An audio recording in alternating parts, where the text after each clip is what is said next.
Haziran küləyi dəyir üzümə, geceler danışır mənim sözümə.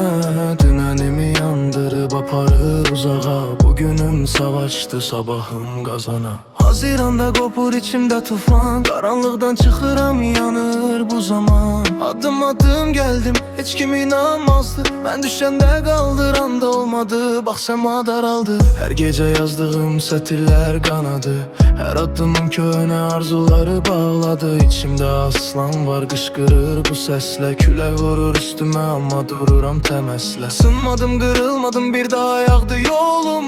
Haziran gələndə dəyişir bütün ruhum. Baxışlarım kəskin, bıçaq kimi kəsir. Əvvəllər itirdiyim hər şeyi geri gətirir.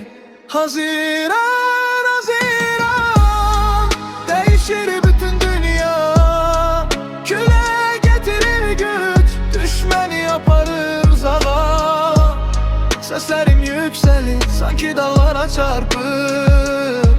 Haziran geldi deyə qəlbim yenə darıxır. Bu ayda her şey başka, ritmim ateş kimi. Ayaklarım torpaqda, ruhum göydəki kimi.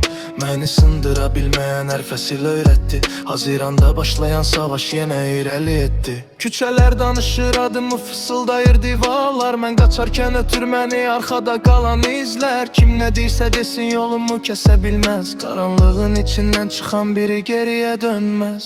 Sözlərim buz kimi, ritmim ot kimi yanır. Haziranda gəzirəm, addımlarım qazanır. Mən keçmişi yandırıb külə döndərəndə, gələcək üstümə açıram parlaq pəncərə. Haziran